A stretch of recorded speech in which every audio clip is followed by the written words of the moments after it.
Los animales se comen unos a otros para sobrevivir, pero ¿saben que en nuestro cuerpo ocurre lo mismo? No se ven, no se tocan, pero ellos se alimentan de nosotros. Somos su ecosistema. Su presencia nos produce cansancio, dolor de cabeza, malestar estomacal o síntomas que podemos confundir con otras dolencias. Se calcula que la mitad de los seres vivos del planeta son parasitarios. ¿Pero sabe usted dónde se encuentran? Este es hoy nuestro punto de partida. Vamos a abrirlos, a ver qué tal están. Si lleva esta cagadita, ¿qué significa? Cuidado, que también puede llevar salmonela. Si me diera por beber esta leche... Pues una diarrea no te la quita nadie, seguro. ¿Usted compraría pescado si supiera que tiene anisakis? Pues normalmente si lo veo no lo compro. Pues sí, efectivamente hemos encontrado varias larvas L3 de anisakis. La garrapata me había picado como 8 años antes y empecé a sentir síntomas como 4 años después de haberme picado. Yo llamé al médico y le dije que me iba a suicidar. No aguantaba el dolor. ¿Todo esto es lo que te tomas para tratar el Lyme? Todo eso para tener un poquito de calidad de vida.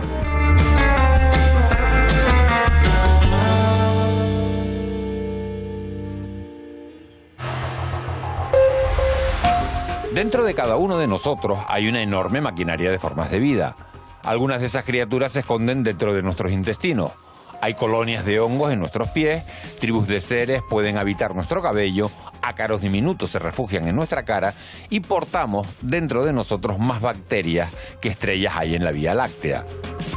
Todos esos seres diminutos libran cada día una batalla por su supervivencia, pudiendo poner en riesgo nuestra salud. Nos necesitan para sobrevivir, pero pueden mantenerse con vida fuera de nosotros. Bacterias, virus, lombrices, arácnidos campan a sus anchas por algunas de las superficies de nuestras casas. Pero ¿cuáles son sus lugares predilectos?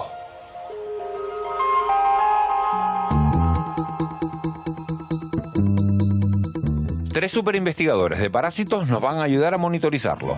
Una bióloga experta en alimentación, un veterinario especialista en animales domésticos y el único perro capaz de detectar chinches en Canarias junto a su dueño van a rastrear hasta el último rincón de nuestra casa. Vamos a acercarnos por aquí por la cocina y en un primer vistazo lo que me está preocupando ya es la tabla y esta bayeta. Y vamos a ver qué nos encontramos luego dentro de la nevera. A mí lo que me preocupa es la maleta, que es el objeto que nos puede hacer transportar la chinche de un lado a otro. Me preocupa esa gata subiéndose al sofá. Podría estar vehiculando parásitos y dejarlos en los tejidos. Blanca Puertolas es bióloga experta en la seguridad de los alimentos. Antes de llegar a nuestra cocina, la comida tiene que pasar por el filtro de científicos como ella. Lo primero que estoy viendo aquí es una carne que ya solamente el color que tiene me está diciendo que está en mal estado. Esto lleva muchos días o nos lo hemos dejado fuera de la nevera. No debemos consumirla bajo ningún concepto. ¿Qué pasaría si me la comiera? Tendrías una diarrea muy fuerte y si tu sistema inmunitario fuera débil o estuviera muy cargada de salmonela, podría provocarte hasta la muerte. Hay otra cosa por aquí que está cerradito y no lo veo, pero que a veces nos genera problemas, que son los huevos. Vamos a abrirlos, a ver qué tal están. Si lleva esta cagadita, ¿qué significa? Cuidado, que también puede llevar salmonela. Es una de las cosas ¿También? que... También, porque al final sale por un conducto común que va con el excremento y el huevo por la gallina. Entonces, eso siempre es un riesgo. Nunca hay que meterlo debajo del grifo para lavarlo. ¿Entonces? Nunca. Si tú lo vas a retirar, siempre con un papel seco, en todo caso, pero lo mejor es desecharlo. Bueno, mira, aquí tengo un top del top. Madre mía. Aquí vemos un envase que está súper hinchado. Esto es peligroso también. Si me diera por beber esta leche... Pues una diarrea no te la quita nadie, seguro. Esto no es estéril. Esto en los tratamientos que se les da siempre quedan cositas vivas, pero no nos son perjudiciales. Solamente son perjudiciales cuando están en mucha cantidad. Y este y ahora es un mismo indicador, tenemos ahí claro. un caldo de cultivo. Un caldo de cultivo maravilloso, O sí. sea, el bicho que tiene dentro, hongo. Normalmente suelen ser hongos en este tipo de envases. Esto es un queso fresco. Esto está baboso y además tiene liquidillo. ¿Lo ves? Sí. El liquidito de aquí abajo. Bueno, pues Sí. esto ya Y está está diciendo... amarillento ya. Está ya amarillento y además huele. huele mal. Esto lo que no deberíamos hacer es limpiarlo y comerlo, porque nos puede dar también diarreas. Y hay que comprarlo en pequeñas cantidades o envasado individualmente y siempre consumirlo antes de la fecha de caducidad. Y mantenerlo en neveras que den suficientemente frío. Yo meto la mano aquí y yo no noto frío. Después de ver la nevera, vamos a ir ahora a ver la cocina en general, donde hay más peligros. Una tabla que aparentemente está limpia, que la limpias bajo el grifo, ¿se queda libre de bacterias? Con detergentes sí, con solo agua no. Si hemos, por ejemplo, puesto una pechuga de pollo cruda y luego vamos a ponerla cocinada, porque la cocinada te la comes ya directamente. Entonces, hay que limpiar bien la tabla, y no solamente con agua y jabón, antes de volver a apoyar la cocinada. Este trapo para mí, bueno, no está tan sucio, está húmedo, nada más. No, pero está sucio porque no se ve porque es de color oscuro. Pero si tú te fijas, tiene cambios de color. Estos son restos de comida. Ahí van creciendo las bacterias, les estamos dando humedad, restos orgánicos, que es parte de la comida, y todo el tiempo del mundo. Y una temperatura adecuada para desarrollarse todos aquellos microorganismos que nos causan enfermedades. Yo lo que hago normalmente es, bueno, una vez a la semana los meto en lejía. No, todos los días. De hecho, el trapo deberíamos usarlo en una comida y mandarlo a la lavadora. ¿En serio? Directamente. Vamos a sacar 2 hisopos para coger una muestra, que son estos tubitos que llevan un palito, para coger la muestra de la superficie de la tabla y del trapo. Arrastramos, lo metemos aquí dentro, esto queda herméticamente ya cerrado y lo enviamos para el laboratorio. Y vamos a llevarnos también alimento. Yo creo que la reina de hoy ha sido la carne, que está en bastante mal estado. Pues nada, aquí te dejo. Mira que yo te hubiera querido invitar a comer, pero creo que no te hubieras quedado. No, no, en tu casa no.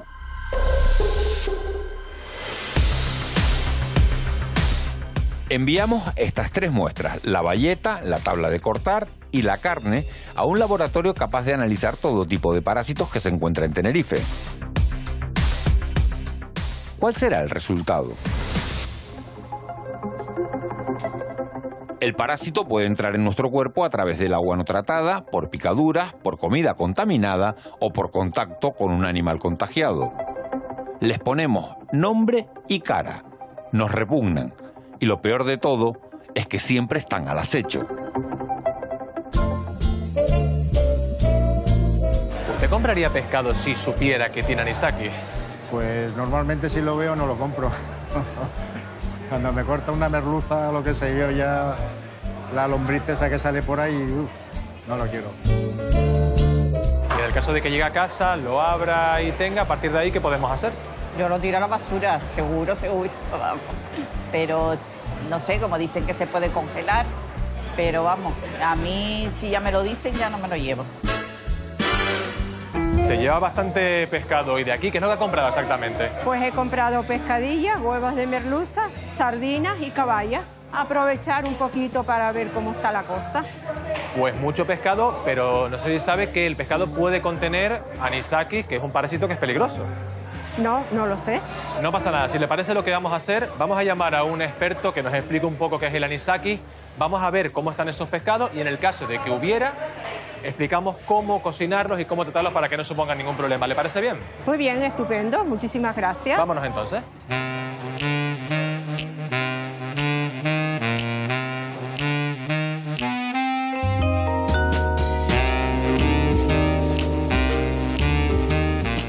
Antonio, esto es parte del pescado que ha comprado esta mañana Marcela en el mercado. ¿Podemos comprobar si efectivamente ha traído anisakis a casa? Sí, claro, vamos a verlo. Vamos a mirar.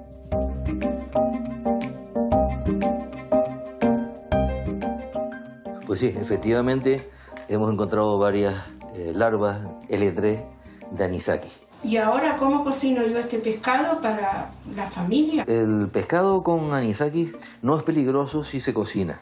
Si toda la pieza alcanza 60 grados, la temperatura de 60 grados, sí, durante más de un minuto, tiene que ser toda la pieza, pues no es peligroso, porque el anisakis muere y por tanto no hay riesgo de infección. Si se quiere consumir crudo es otra cosa, porque previamente habría que congelarlo durante 48 horas como mínimo a menos 20 grados. La pregunta, Antonio, es, en el hipotético caso de que no se siguieran esos consejos, ¿qué consecuencias podría tener para una persona que no lo cocinara, que no lo congelara, como estamos comentando, el consumir un pescado que contenga anisakis?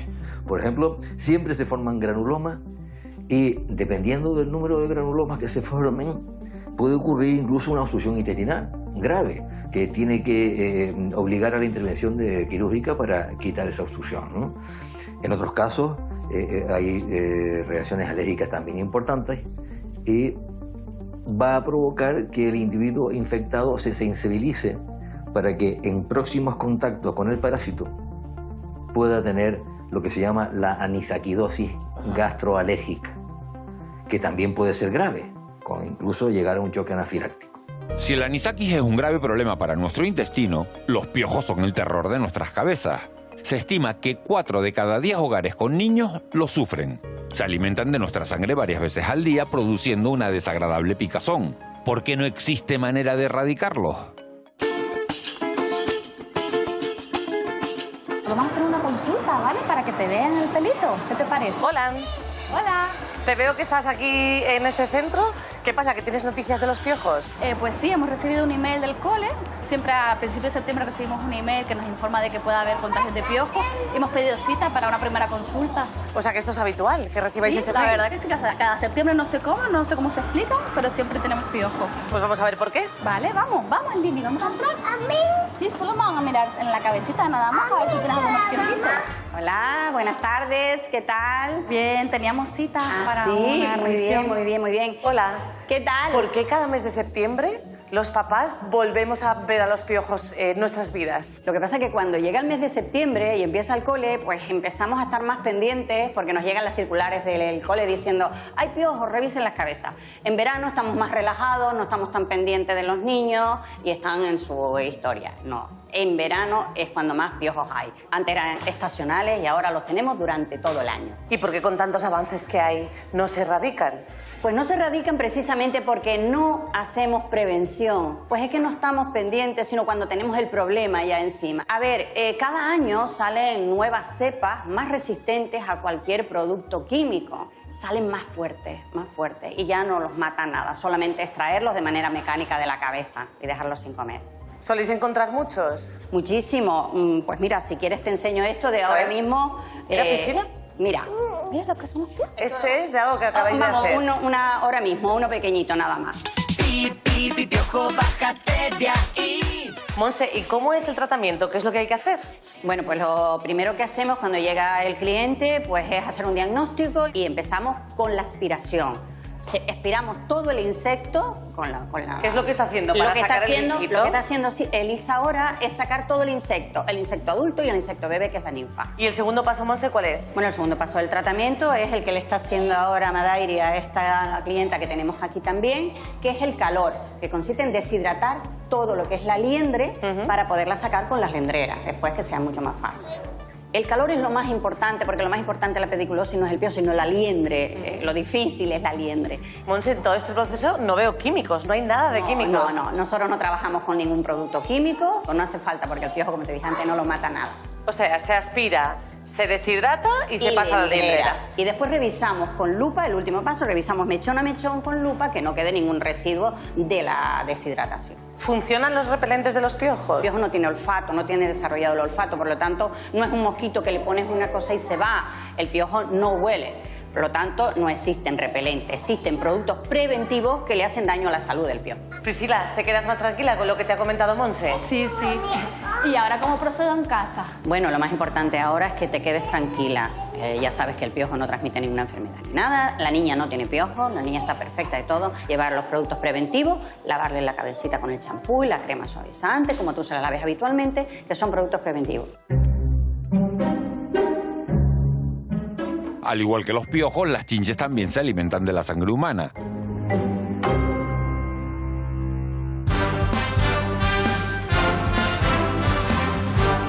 Hoy conocemos a la única perra de Canarias capaz de detectarla. Vamos a ponerla a prueba escondiendo esta muestra bajo una maleta. Hola. Buenos días, señor Luis. ¿Qué tal? ¿Cómo está? Pues mira, aquí vengo con Uma, que nos va ahora a empezar a buscar chinche por aquí, por si hay chinche. Es una perra experta en detectar chinche. Por la noche, antes de picarte, te va a echar un poquito de anestesia y te va a picar. Ajá. Y es la típica ronchas que no salen. No es como un mosquito te pique y se va. Esta no, este te sube la sangre y puede estar incluso un par de horas chupándote la sangre. ¿Pero cómo puede entrar un chinche en una casa? No es un animal que vuela, entonces todo el mundo viaja y yo me voy a una habitación del hotel, allí las dejo, llega otro cliente, ese cliente se la lleva. En esa maleta, pues en el doble fondo se puede meter entre la ropa. Vale, Humita, vamos. Uma, vamos. Busca, ya se... Vamos, Uma. Vamos, busca. Ya se nos ha quedado ahí parada, ya nos está diciendo... Se ha quedado parada. Se ha quedado parada y está esperando que yo le dé el premio. Aquí en esta zona, pues miraríamos lo que es los forros, los corchones, las patas y levantaría... Y aquí tenemos la muestra que se le ha puesto. En este caso te diríamos, recoge tu ropa, llévala a una lavandería industrial, no la lleve en tu casa porque aunque te ponga 90 grados nunca llega a los 90 grados, ¿vale? Industrial, y allí desinfectaría lo que son pues las mantas y donde esté. Dolor de cabeza, de garganta, muscular, fiebre. Probablemente usted piense que puede tener una gripe, pero podría estar infectado por toxoplasmosis. El 30% de la población la tiene y no lo sabe. Las consecuencias más duras las sufren los niños. Estamos frente a estos tres productos que son los principales transmisores de lo que es la toxoplasmosis. Estamos con la arena de gato, las verduras y la carne de cerdo. ¿Dónde está realmente?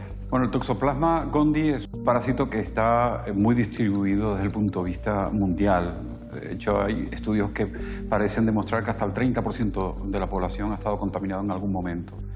La transmisión es fecal-oral, entonces realmente donde está el producto es o en carnes contaminadas o en productos frescos que han estado contaminados con heces que contengan el Toxoplasma gondii. ¿Cómo podríamos evitarlo? Cuando uno prevé quedarse embarazado es iniciar desde antes de la concepción las medidas higiénico-dietéticas que estamos aconsejando. Si vamos a cocinar, intentar lavarnos muy bien las manos con agua y jabón, con lo cual eliminamos totalmente el parásito. Si manipulamos carne fresca o carne que no haya sido congelada previamente, evidentemente corremos un riesgo. Lo que tenemos que hacer es, una vez manipulada, volver otra vez a la higiene de manos, que es muy importante. Cocinar todo. Lo ideal es no tomar productos frescos, evitar leche no pasteurizada, sobre todo si tenemos gatos, que son el animal de compañía que con más frecuencia produce esta contaminación, intentar que los cuidados del animal durante el tiempo que dura la gestación los tome algún otro familiar y no ser nosotros los que tengamos que cambiarlo. Sobre todo las heces de los gatos tienen un alto contenido de toxoplasma y son un riesgo enorme para la embarazada. ¿Cuáles podrían ser las consecuencias que podríamos tener el contagiarnos con este parásito? El toxoplasma es relativamente benigno en adultos. Normalmente cursa de manera asintomática y cuando da síntomas son síntomas totalmente indistinguibles de lo que puede ser una gripe. El problema es cuando una madre embarazada se contamina y consigue y sufre la enfermedad, por decirlo de alguna manera. El paso transplacentario del toxoplasma al feto puede tener consecuencias graves con el feto.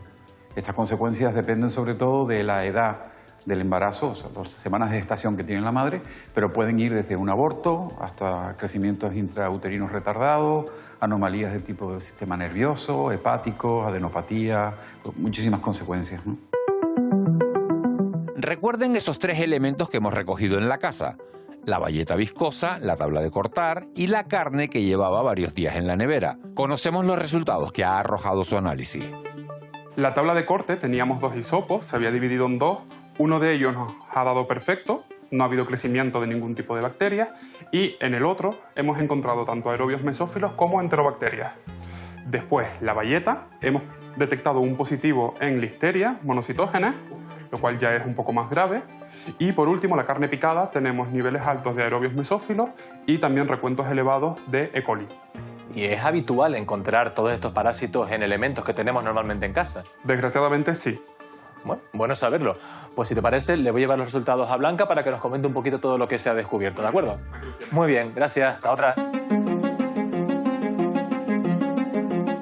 Ya tenemos aquí los resultados del análisis que el laboratorio ha hecho de todos los elementos que encontraron en el piso. ¿Puedes echarle un vistazo a esos resultados, ver lo que se ha encontrado y sobre todo comentar qué consecuencias podría tener utilizar todos esos elementos? Claro que sí, vamos a verlos ahora mismo. Los primeros resultados que tenemos aquí son los de la tabla de cortar. La tabla de cortar, cuando está sucia, vemos que tiene aerobios muy altos y enterobacterias. Pues la consecuencia es que nos provoca diarreas, malestar general y en los casos más graves incluso puede llegar a la muerte. Los resultados del trapo. Aquí nos ha salido listeria. Ajá. Este es un organismo bastante peligroso. Las consecuencias que tiene es un malestar en cuanto a que da escalofríos, el estómago como se te queda apretado, sí, fiebre, en los casos más suaves, digamos. En los casos más graves provoca también la muerte, pero además es terriblemente peligroso en las embarazadas, porque muchas veces en las embarazadas les provoca abortos espontáneos. Y nos faltaría la carne. Falta la carne, exactamente. Vamos a ver qué ha salido por aquí en la carne. Bueno, la carne tenía un color bastante feíto y aquí lo que nos ha salido es una E. coli con una casa y provoca también ese tipo de diarreas, malestar general, fiebre. Te invade porque crece dentro tuyo, te infecta y bueno, pues es peligrosa también en cuanto a que los casos más graves igualmente pues pueden causar la muerte. En resumen, lo fundamental al final es de ser muy escrupulosos con la higiene cuando hablamos de los elementos que tenemos en una cocina para evitar cualquier problema, ¿no? Exacto, hay que ser un poco excesivos, como digo yo. Si es difícil mantener la casa totalmente libre de parásitos, ¿qué ocurre cuando nuestras mascotas entran en escena? ¿Deben ocupar las mismas superficies, camas, sofás, sillas, mantas y cojines que nosotros?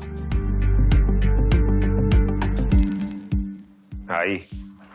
Bueno, yo suelo pasar mucho tiempo con Mari Carmen aquí en el sofá. ¿Esto que estoy haciendo es correcto? ¿Tenerla aquí en el sofá? Entendemos con que hay un riesgo. El sofá, los cojines y demás, es posible, como comentábamos, que se pudiese vehicular esos ácaros, por ejemplo, que pudiesen quedar en estos tejidos.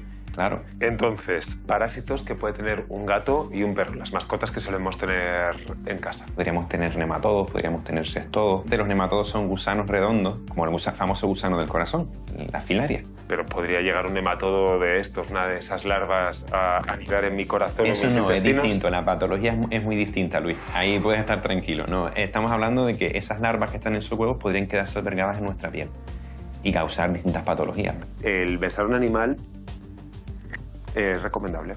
Un riesgo sí hay. ¿Y qué riesgo hay? Que nosotros entrásemos en contacto directamente con el ácaro y ese ácaro pues que nos pudiese afectar a nosotros. Los perros sé que pueden tener garrapatas, ¿los gatos también? Sí, claro. Menos frecuente que los perros, pero es posible que pudiesen tenerlo, claro. Sí es cierto que pudiesen transmitir algunas enfermedades. Enfermedad de Lyme, por ejemplo. Fiebre Q, por ejemplo, que pudiesen ser transmitidas también por ectoparásito, no solo por garrapatas, sino también por pulga. Nematodos, ácaros, garrapatas, pulgas, todo eso es lo que las mascotas pueden traer a nuestra casa. Más los cestodos, que no ¿Y qué es un sextodo? Un cestodo es otro tipo de gusano, pero son gusanos segmentados. Las famosas tenias, las tenias son cestodos. Tendríamos nosotros que ingerir algún tipo de alimento que estuviese contaminado. Lo ideal, Luis, es tener el animal correctamente desparasitado, que tenga un buen programa vacunal, tener una higiene correcta del animal, cambiar el arenero frecuentemente, intentar que entre en contacto con otros gatos. Recuerden las garrapatas que mencionaba nuestro veterinario. Un tipo de ellas puede producir la enfermedad de Lyme. La llaman la gran imitadora, ya que muchas veces sus síntomas son similares a la esclerosis múltiple, la ELA, la fibromialgia o el Parkinson. Puede provocar dolor de cabeza, fatiga, pérdida de audición, dolor muscular, dificultad para la coordinación e incluso afección de corazón. Los ingresos hospitalarios por Lyme han crecido casi un 200% en España en los últimos 15 años. Tengo 45 años y en el 2018 se me desencadenó la enfermedad de Lyme por una picadura de garrapata que tuve en el 2010. Ramsés, ¿cuándo empieza esta afición a los bonsái? Pues mira, cuando salí del hospital decidí que tenía que tener también algo que me diera alicientes en la vida y decidí meterme en unas clases de bonsái. Y desde entonces, pues, empecé con ello. Ramsés, ¿cuántos años tienes? ¿Y cuándo empezó toda esta pesadilla? Pues yo tengo 45 años y todo esto se me desencadenó ya más fuerte en el 2018. La garrapata me había picado como 8 años antes, en el 2010 más o menos, y empecé a sentir síntomas como 4 años después de haberme picado. Empecé a notar cansancio y tal, pero ya la parte dura, cuando ya se me desencadenó todo, fue en el 2018.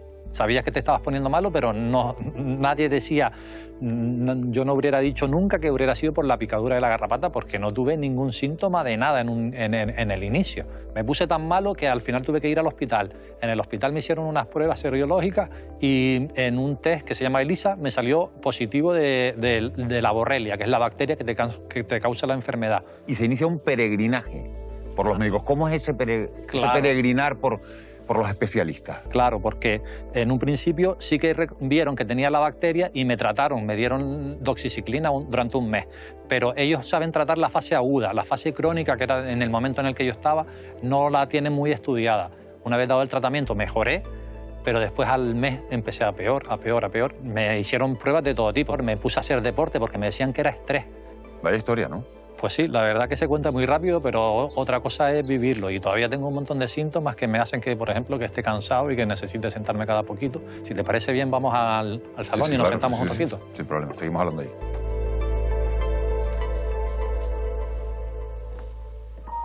Ramsés, por fin te dan tratamiento. ¿Cómo te fue? Pues la verdad que cuando empezó el tratamiento fue cuando empezó lo más duro. El medicamento hacía que me empezaran a dar reacciones de Alzheimer, las bacterias se defendían y fue el peor momento de todo. ¿Cómo eran los síntomas? Pues tenía un poco de todo. Un dolor de cabeza insoportable que se comparaba con que tener un cuchillo clavado en la cabeza. Veía doble, notaba como bichos caminándome por debajo de la piel, cansancio extremo de no poder casi ni abrir los ojos. Perdí 25 kilos, en 6 meses sin hacer deporte. Tumbado en la cama, 25 kilos. Bueno, si así te encontrabas físicamente, mentalmente, ¿cómo se soporta todo eso? Pues claro, mentalmente es fatal porque primero que directamente piensas que te vas a morir. Y lo llevaba mal. Cuando estaba en hospitalización domiciliaria, yo llamé al médico y le dije que me iba a suicidar. No aguantaba el dolor. No lo aguantaba.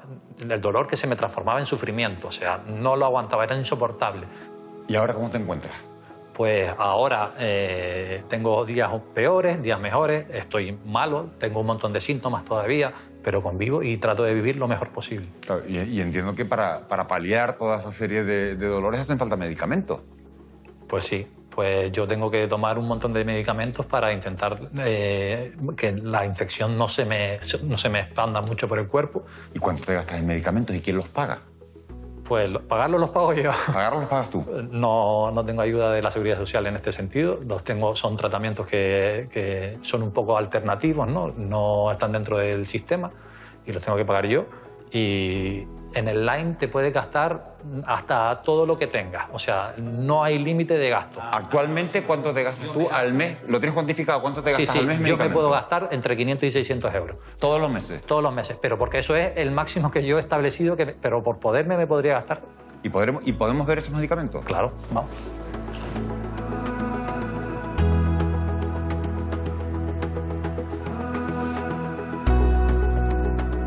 ¿Todo esto es lo que te tomas para tratar el Lyme? Todo eso para tener un poquito de calidad de vida, para que no... ¿Y estos medicamentos son todos los días? Todos los días me tengo que tomar la mayoría de ellos, y unos son específicos para el Lyme y otros son para que tu cuerpo pueda luchar para darle fuerza a tu cuerpo para luchar contra el Lyme. Ramsés, ¿has vuelto a tener vida normal después de todo esto? Hombre, la vida ya no es lo mismo que... La vida mía de ahora no es lo mismo que la vida que yo tenía antes de la fase grave. Mi pregunta es, ¿y tienes miedo? ¿Tengo miedo? Bueno, el miedo lo intento gestionar, intento no tenerlo. Al final el miedo te lleva al lado oscuro, ¿no? Es mejor no pensarlo, intentar disfrutar del momento, no pensar en el futuro y aprovechar el día a día. Has nombrado la palabra futuro. ¿Qué esperas, estando así, del futuro? Pues el futuro... ¿Cómo lo ves? La enfermedad esta no tiene cura, o sea que voy a tener que lidiar con ella lo que me queda. Con lo cual es irla trabajando en todos los aspectos de la vida e intentar tener la mayor calidad de vida posible. tiene síntomas que son similares a los de otras patologías.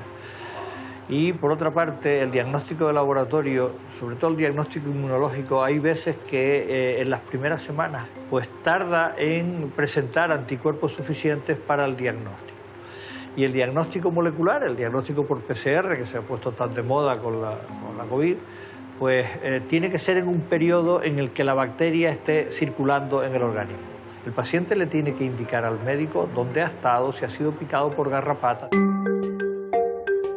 Cruzando las fronteras ha llegado a España la enfermedad de Chagas. Es la dolencia parasitaria más común en nuestro país. Su origen está en América Central y Sur, pero aquí ya hay unos 55.000 casos registrados, aunque los expertos creen que hay muchas más personas sin diagnosticar. La enfermedad de Chagas es una enfermedad que está producida por un parásito, el Trypanosoma, y se transmite por la picadura de unos insectos que afortunadamente no tenemos en nuestro territorio y que son los que marcan la difusión de esta enfermedad, de distribución en el mundo, que básicamente es en las zonas de Sudamérica. Dado la cantidad de personas de origen latinoamericano, de estos países en concreto, que viven en Canarias, lógicamente nosotros hemos desarrollado un sistema de diagnóstico. Esta enfermedad no es una enfermedad de declaración obligatoria y cuando las personas acuden a su centro de salud con algún tipo de proceso asociado al Chagas y sobre todo lo que es muy importante es de dónde procedes, pues el médico de atención primaria no tiene ningún problema en solicitar la prueba, ya que te comento que los laboratorios de microbiología tienen la tecnología suficiente como para poder diagnosticarla sin ningún problema. Por lo tanto, es importante que se trate porque es un parásito y tiene tratamiento, y es importante que se haga mucho esfuerzo en diagnóstico precoz. Les presentamos la ameba naegleria, más conocida como comecerebros por su letalidad. El 97% de las personas infectadas muere. Vive en agua dulce, en lagos, ríos y aguas termales. Y ojo, también en piscinas. Cuando encuentra un huésped al que atacar, se cuela por su nariz, sube por el cerebro y allí destruye todo el tejido. El primer y único caso en España se registró en 2018. Una niña se infectó en una piscina climatizada de Toledo y gracias a este laboratorio canario pudo salvar su vida. Jacob, existen 6 laboratorios en todo el mundo que se encargan de estudiar la ameba comecerebro, este parásito. ¿Cómo actúa realmente? Bueno, este parásito normalmente lo que suele hacer es entrar en nuestro organismo a través de la inhalación de cuerpos de agua que contienen a estas amebas, Naegleria fowleri, también conocida como ameba comecerebro. Una vez que entra por la nariz, se fija al epitelio neuroolfatorio, en el cual atraviesa hasta llegar al cerebro, donde pues empieza a degradarlo y a alimentarse de él. ¿Y dónde está la ameba?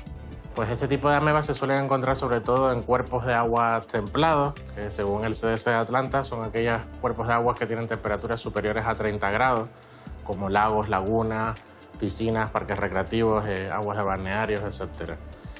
Si bien la mayoría de los casos de infección debido a este parásito se localizan en lagos, lagunas y ríos, que son cuerpos de aguas no tratados. No existe presencia de cloro que evite el crecimiento de este protozoo, de esta ameba en sí, por lo que el riesgo de infección es mayor.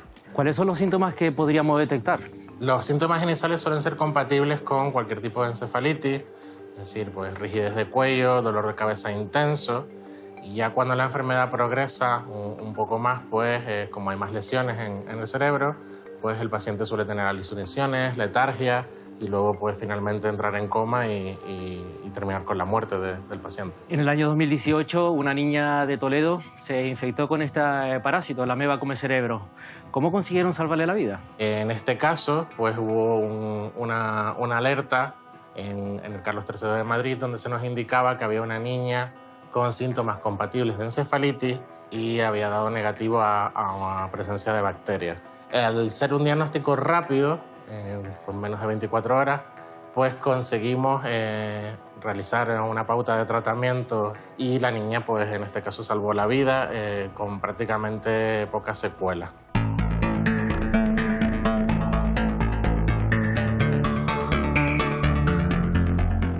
Bueno, pues aquí podemos ver un cultivo de Naeglerias, de la ameba comecerebro. Vemos que incluso llega a tener formas irregulares y se llega a estar moviendo. Exactamente, aquí podemos ver cómo tienen ese movimiento característico de las amebas. Forman lo que se denominan pseudópodos, con los cuales pues pueden alimentarse de cualquier tipo de microorganismo o del cerebro en el caso de que estén invadiendo. Ahora mismo este laboratorio está siendo pionero y referente a nivel mundial en la cura de esta enfermedad. Exactamente, llevamos muchos años trabajando con algas, sobre todo las algas rojas aisladas de nuestra región, que han resultado pues, ser bastante efectivas frente a estos patógenos.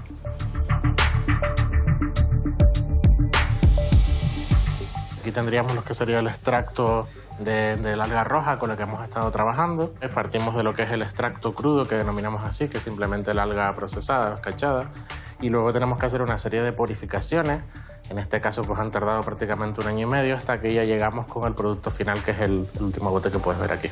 ¿Qué significa para ustedes llegar a este resultado? Este trabajo es altamente satisfactorio porque la investigación básica pues tiene al final una aplicación en la sociedad. Tenemos un nuevo tratamiento que además ha surgido de una fuente natural, en este caso de una alga pues, recolectada en Canarias.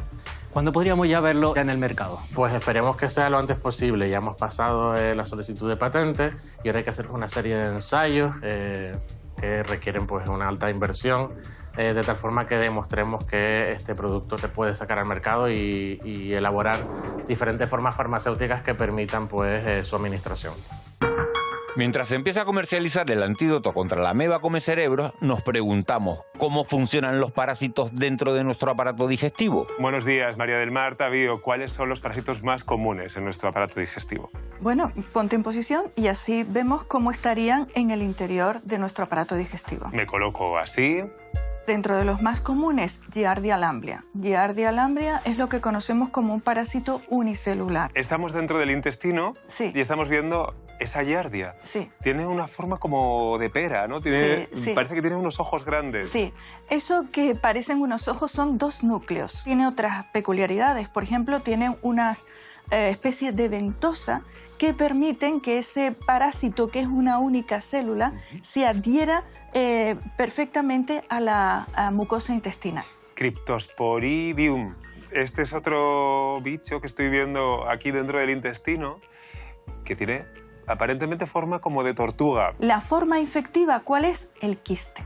También, sobre todo, en agua y alimento contaminado. Que puedes estar nadando Exacto. y de repente tragar agua mientras que nadas. Exacto, y con ello te tragas, si está infectada, algún quiste de Cryptosporidium. Además, estos quistes son bastante resistentes a la cloración. ¿Grave la infección? Si nos encontramos en el caso de un niño, las diarreas que producen pueden ser importantes. Y luego, sobre todo, en pacientes con inmunodeficiencia, sobre todo en pacientes VIH positivo, pueden generar diarreas gravísimas de hasta 50 deposiciones por día. Nos vamos a las lombrices, o a los gusanos, que esto es algo que a mí sinceramente me da mucha grima, la verdad. Pero es verdad que los gusanos entran dentro de nuestro intestino y entra en forma de anisakis. Producir, bueno, en principio molestias abdominales, dolor abdominal, puede incluso asociarse a un cuadro pues, de náusea, incluso pueden haber vómitos. Imaginemos que dentro de mi intestino, espero que no, hay un anisakis. ¿De qué manera se podría eliminar? Bien, generalmente se hace diagnóstico y tratamiento a la vez, porque para localizarlo se necesita una exploración endoscópica. Entonces, cuando lo localizas, a la vez lo extraes. ¿Son peligrosas las lombrices, más allá del picor, de las molestias, de la irritación de la que hablábamos? Realmente, sobre todo, es molesto. Evidentemente, precisa un tratamiento que no solo es del niño, es de toda la familia. Porque los huevos no solo entran por la boca, también se pueden inhalar. Hemos conocido los principales parásitos que amenazan nuestro aparato digestivo, pero ¿cómo podemos tratarlos? ¿Funcionan los métodos naturales que encontramos en las redes sociales? Tengo la papaya y me pide guaraná. Es un jugo de papaya con las semillas de papaya. Sí, así bien, escucharon bien. Las semillas de papaya son buenísimas para desparasitar. Tengo la papaya. Hemos estado hablando de las infecciones por parásitos que podemos tener en nuestro intestino.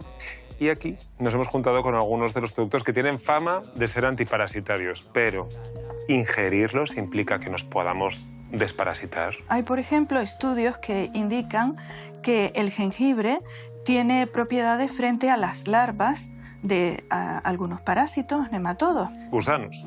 Gusanos, fundamentalmente, sí. Se han descrito sus propiedades antibacterianas. Sobre todo hay estudios en algunas bacterias, en estafilococo, frente a Pseudomonas.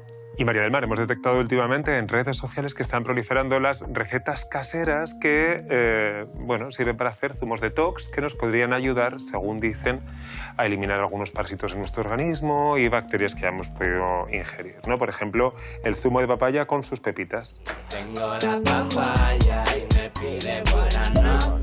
Dime qué quieres de mí. Es caprichosa, no sé dónde parar. Pero lo mueve. Sabe muy amargo, sabe fatal.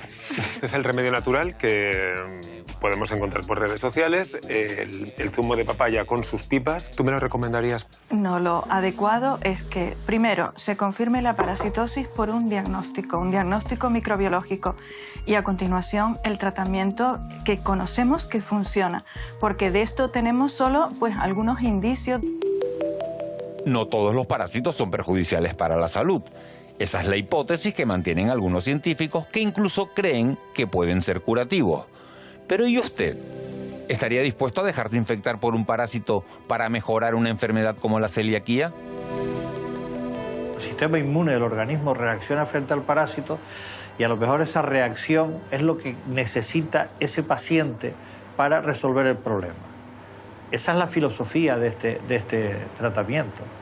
Y bueno, se están autorizando determinados ensayos clínicos y lo que yo veo en la bibliografía, hay algunos autores que dicen que los resultados son francamente buenos. Gloria es celíaca, por eso se anima a participar en un estudio.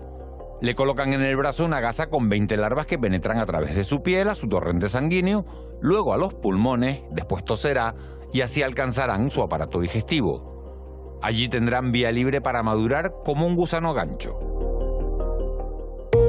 Soy parasitólogo, investigador en el Instituto de Salud Carlos III, en el Centro Nacional de Microbiología, y trabajo con parásitos helmintos con el fin de desarrollar terapias frente a enfermedades autoinmunes.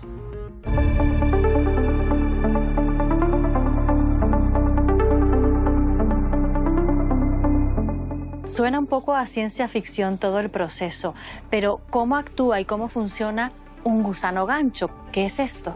Es un parásito intestinal de tipo helminto, que son los que conocemos como gusanos, y que puede vivir en nuestro cuerpo hasta 15, 20, 25 años. Estos gusanos, desde que nos infectan, migran por nuestro cuerpo hasta al final establecerse como individuo adulto en el intestino. Allí se anclan con unos ganchos que tienen en su boca, de ahí que se llamen gusanos gancho, y empiezan a alimentarse de nuestra sangre. Son hematófagos este tipo de gusanos. Pero a la vez, para intentar pasar desapercibidos o inadvertidos por el sistema inmunitario, secretan una serie de moléculas que tienen un gran carácter antiinflamatorio. El fin último es conseguir un beneficio terapéutico para ciertas enfermedades. ¿De qué enfermedades estamos hablando? Estamos hablando de enfermedades que tienen un marcado carácter inflamatorio. Hablamos de colitis, enfermedad de Crohn, incluso diabetes tipo 2, celiaquía, artritis, etc. ¿No surgió un dilema ético a la hora de tratar a pacientes y a personas con parásitos? Pues hablamos de casi 20 años trabajando con parásitos y casi siempre con este parásito, Necator americanus, por su seguridad. En ese sentido, los comités éticos que se suelen pasar para cualquier estudio científico son muy estrictos. Los voluntarios que participaron en ese ensayo, ¿ninguno de ellos tuvo efectos secundarios, algún tipo de secuela? No, es verdad que alguno notaba algún cierto malestar gástrico que está asociado a esa migración del parásito por el estómago y hasta que se establece, pero son molestias muy leves que suelen pasar al cabo de 1 o 2 días. Solo un paciente en uno de los estudios tuvo que abandonar el estudio porque presentaba algunos problemas un poco más graves.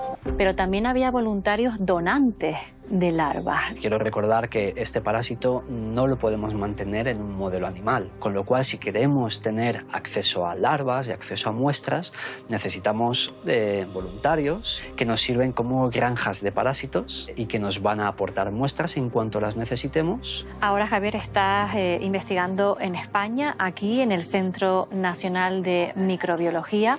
también con parásitos, con el mismo fin, que tengan un fin terapéutico, ¿no? Sí, exactamente. En este caso, lo que hago es trabajar con un parásito muy parecido, pero que en este caso es un modelo animal.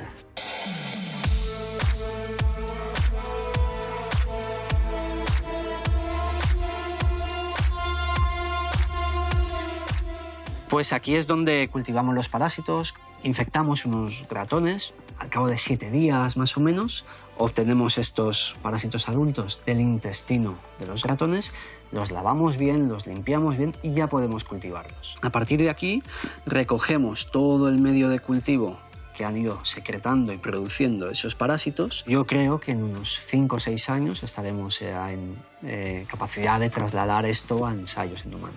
Parásitos buenos que podamos asociar con el tratamiento de ciertas enfermedades, ¿esa es la idea? O al menos sus moléculas, sí. Algunos expertos no comparten el uso de parásitos para el tratamiento de enfermedades.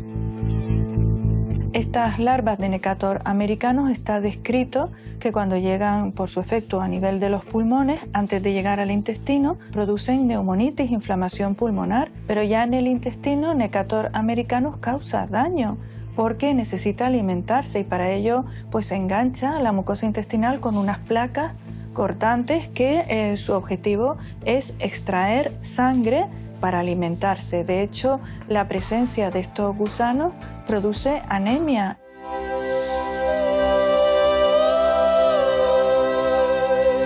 Como hemos visto, los parásitos necesitan de otros seres vivos para subsistir, y aunque los solemos asociar con enfermedades y plagas, su papel es vital para la biodiversidad.